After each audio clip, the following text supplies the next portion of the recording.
nk'uko twabibonye rero dushobora kuba twareba dimension cyangwa se dushobora guhindura mesure y'ikintu dushaka gushushanya. Mbere na mbere hano turaza tugahitamo plan turashaka gushushanyamo.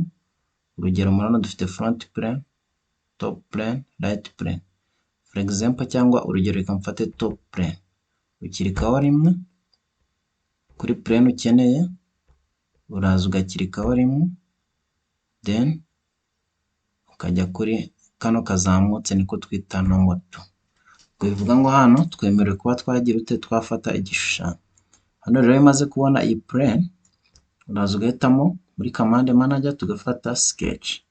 Sketch hano urugero reka mfate center rectangle, kaza gashira hano ukadraginga gashira muri origin, ugakirika ugaholdinga left click button ugakurura. Byanze kuriya ujya escape, kaza hano back dusubira hano muri sketch command dufate center rectangle, tuza hano muri origin.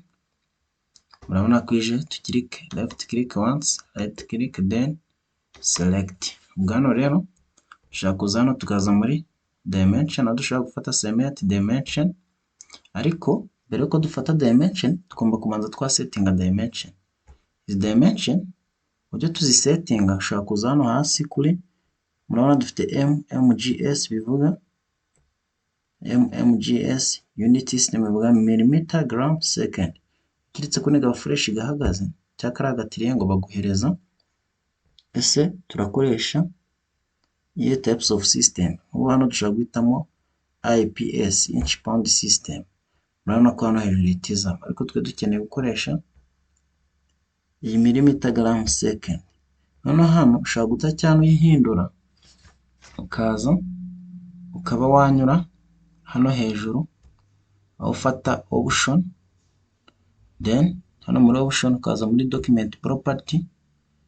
After document property murabona hano baguhereza ibintu byinshi bitandukanye, ukazamo hano muri unity. Urabona ko hano ushaka kuhahindura ukoresha bya bintu nkuko twanyuze hasi, then ibi niyo birangiye uza enter. Hano back kugira dushira dimension. Urabona igishushanyo cyacu kiba dimension mu buryo butatu. Ahambere tugira full define, tukagira over define cyangwa se under define. Iyo kiri full define sketch ibisa n'umukara, yaba ari under define sketch ibisa n'ubururu, cyaba over define kigasa n'umutuku cyangwa se umuhondo. Urugero tuje hano muri smart dimension, dushaka gufata iyi uburebure tubugire 100, tukaza hano ku bugari tubugire 50 cyangwa se 50. Murabona ko hano rero sketch yacu ibaye umukara, ushaka kuvuga ngo hano hasi mureba nubwo hatagaragara neza cyabaye full define.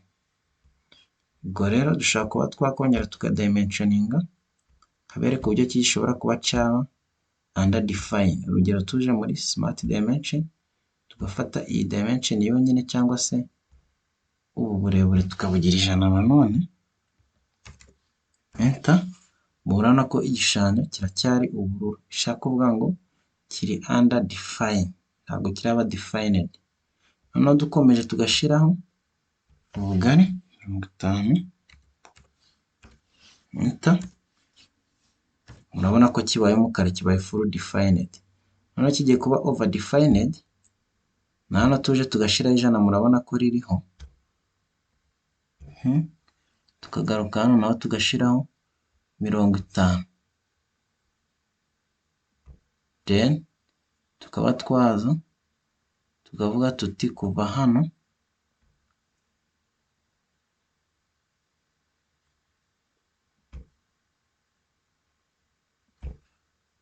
okay, ni ukuvuga ngo hano gishobora kuba kiri over defined ko tuba dushizeho measurement zishobora kuba zidakenewe.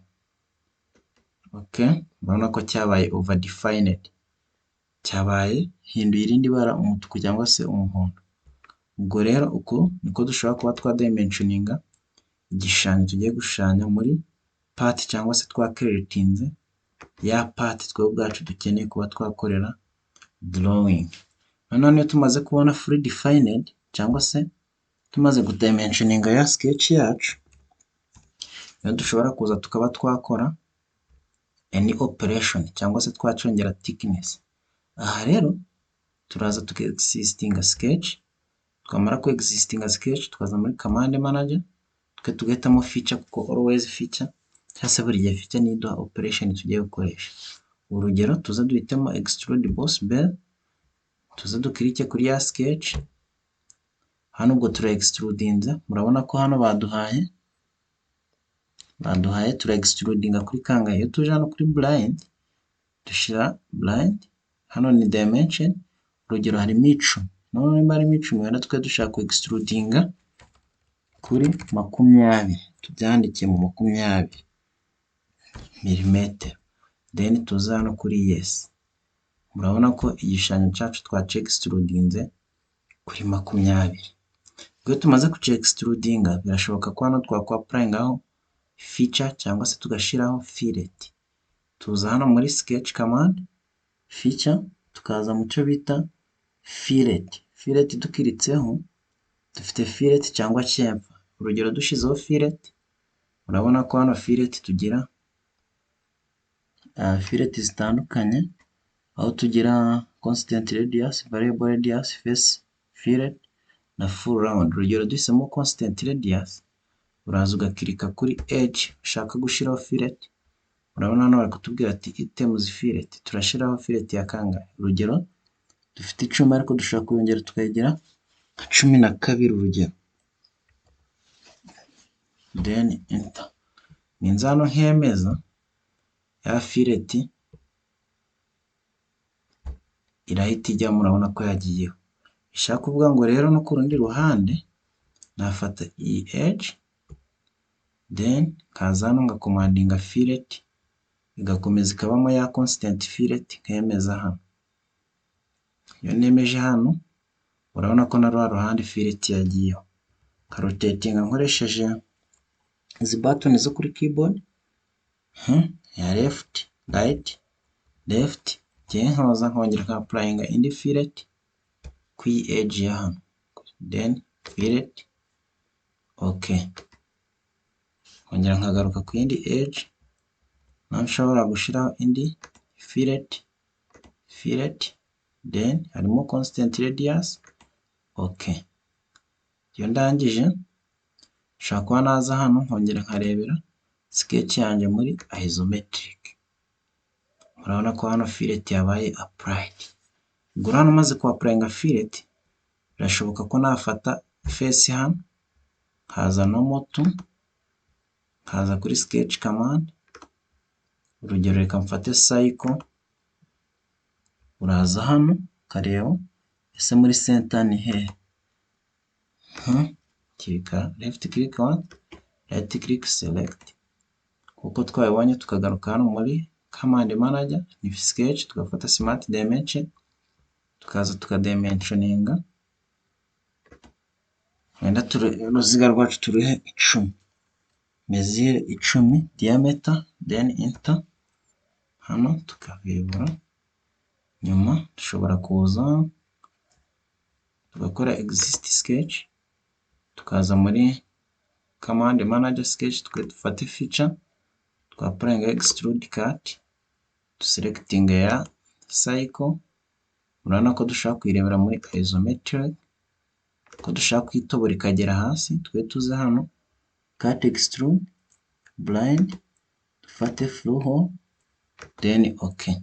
Murabona ko ya sketch cyangwa se mwobo nawutoboye. Ubwo muri session ikurikira turaza kurukuno ubona twakwa applyinga mirror command, tukaba twamiringa iyi hole ikajya kuri parties zose zikurikira okay. Ubwo turaza kubibona muri session ikurikira ukuntu dushobora kuba twakwa applyinga mirror, ko tugira mirror zitandukanye, aho tugira circular mirror cyangwa se tukagira linear pattern mirror. Ubwo turaza kubona ukuntu twakwa cyangwa se mirror ubwayo yonyine. Murakoze.